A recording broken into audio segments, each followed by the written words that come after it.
کیا کرنا ہے ایز عام آدمی؟ سب سے پہلے سورہ البقرہ کو گو تھرو کریں، وہ مسٹیکس دیکھیں جو ان سے ہوئی ہیں، توبہ کریں اللہ سے۔ انہوں نے دین کو مذاق بنا لیا تھا، دین کو چینج کر دیا تھا، اپنی مرضی کی چیز لیتے تھے، جو اپنی مرضی کے خلاف جائے وہ چیز نہیں لیتے تھے۔ ہم بھی بالکل اس طرح کر رہے ہیں، چاہے ہم انکار کر لیں، جو مرضی کر لیں۔ دین کا تمسخر کرتے تھے، کویسچنز بہت زیادہ کرتے تھے، ہر بات میں جو ہے وہ اعتراض لے کر آتے تھے، and the list goes on and finally اللہ تعالیٰ نے ہیوملیشن ان پہ مسلط کی، جو تاریخ جس کی گوار آج مسلمانوں پہ ہیوملیشن مسلط ہے۔ پلیز گو ٹو سورہ البقرہ، اس کو سمجھ لیں، کم از کم 150 آیات تک سمجھ لیں، آپ کا کام بن جائے گا۔ 150 آیات تک سمجھ لیں۔ میں جو کو تھوڑی کوشش کی سورہ البقرہ کو ایکسپلین کرنے کی، انشاءاللہ اس کو جا کر دیکھ لیں ایک بار، یوٹیوب پر موجود ہے۔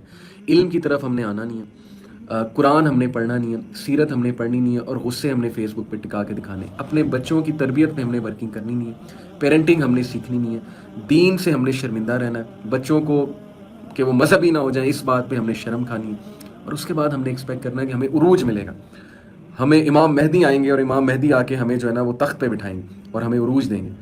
تو اللہ سے پناہ مانگیں کہ ایسا نہ ہو کہ امام مہدی، اللہ معاف کرے، اللہ معاف کرے، جس کے خلاف لڑ رہے ہیں وہ لڑنے والے وہ ان کے اپوزیشن میں خدا نہ خواستہ کہ ہمارا اور ہمارے بچوں کا شمار نہ ہو جائے، اللہ معاف کرے۔ ہم نے پتہ نہیں مذہب کو کیا سمجھ لیا، دین کو کیا سمجھ لیا کہ بس قرآن حفظ کر لو، قرآن پڑھ لو، اور قرآن جو ہے وہ رمضان ہے اس میں ختم کر لو۔ ہم نے دین کا فلسفہ ہی نہیں سمجھا، نہ اپنے بچوں کو ریڈی کیا، نہ اپنے بچوں کو سیرت پڑھائی، نہ اپنے بچوں کی اس مائنڈ سیٹ کے ساتھ تربیت کی، نہ انہیں ویژن دیا، نہ انہیں لیڈرشپ بتائی۔ ہم نے ایک چھوٹا سا ویژن انہیں دیا، تو یہ اس کے نتیجے آج ہم سب بھگت رہے ہیں، سیدھی سی بات ہے۔ دیٹ از دا ریالٹی، آپ مانیں یا نہ مانیں۔ آج ہم نے بچوں کو سیرت پڑھائی ہوتی کھول کے، جیسے وہ اپنی کتابیں پڑھاتے ہیں، ورک کر رہے ہیں، وہ ان کے مائنڈس پہ شیپ کر رہے ہیں ان کے مائنڈس کو۔ آج ہمارا بچہ امت کا درد فیل کرتا، آج ہمارا بچہ جو ہے وہ صحابہ کی طرح، بالکل اسی طرح نبی صلی اللہ علیہ وسلم سے محبت کرتا ہے جیسے صحابہ کرتے ہیں۔ ہم کس طرح کی سیرت پڑھاتے ہیں؟ ہماری کتابوں میں، وہ اسلامیت کی کتاب میں کس طرح سیرت پڑھائی جاتی ہے؟ اس کے پریکٹیکلٹی کیا ہے؟ بچہ ریلیٹ کر پاتا ہے کہ نہیں کر پاتا اس سیرت سے؟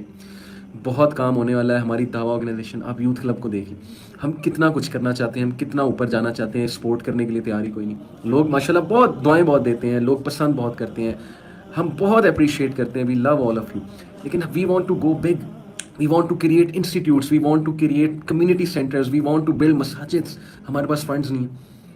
ادھر دیکھ لیں کس طرح سے فنڈز پہ فنڈز ہیں، اور پورا ہالی ووڈ ان کے کنٹرول میں ہے، پورا میڈیا ان کے کنٹرول میں۔ مسلمان ڈس یونائٹیڈ ہے، مسلمان جو ہے اس کا ویژن ہی کوئی نہیں ہے۔ وہ چیریٹی کرتا ہے تو چیریٹی کرتے وقت اس کا ویژن کوئی نہیں ہے۔ مسلمان اگر جو ہے وہ کوئی سکولز کھول رہا ہے، سکولز کھولتے ہوئے اس کا ویژن کوئی نہیں ہے۔ کوئی آرگنائزیشن بنا رہا ہے، آرگنائزیشن کھولتے ہوئے اس کا ویژن کوئی نہیں کہ میں نے کس طرح کام کرنا ہے، میں نے مین پاور کیسے تیار کرنی ہے، میں نے یوتھ پہ ورکنگ کیسے کرنی ہے۔ تو یہ تو ہیں سارے ایشوز، اور مجھے پتہ ہے ایشوز آپ نے کئی بار سنے ہیں، لیکن یہ ریالٹی چیک دینا بہت ضروری ہے۔ اپنے بچے کو دین سکھا رہے ہیں، اس میں اپنا مذہب گھول رہے ہیں، نیشنلزم گھول رہے ہیں اپنی، وچ از دیئر رائٹ۔ وہ ایک قوم ہے بھائی، ان کا رائٹ ہے وہ اپنے بچے کو یہ سکھائیں، وہ سکھا رہے ہیں۔ وی آن دی ادر ہینڈ، ہم میں سے آدھے انڈین کلچر سے انفلوئنسڈ ہیں، آدھے گورے کلچر سے انفلوئنسڈ ہیں، آدھے ویسے ہی کنفیوزڈ ہیں، اور ہم اپنے بچوں کو دین اور مذہب پڑھاتے ہوئے شرم کھاتے ہیں۔ ہم اپنے بچوں کو کن سکولز میں ڈالتے ہیں، جن سکولز میں وہ کہاں کا کلچر لے رہے ہیں آپ کو بہت اچھے سے پتہ ہے۔ میں تو سکول سے میرا تعلق ہے، مجھے پتہ ہے انز اینڈ آؤٹس کیا ہے اور کیا ہو رہا ہے ان سکولز میں۔ ہم شرم کھاتے ہیں مسلمان ہونے میں۔ دین کی بات پھیلانا صدقہ جاریہ ہے، ثواب کی نیت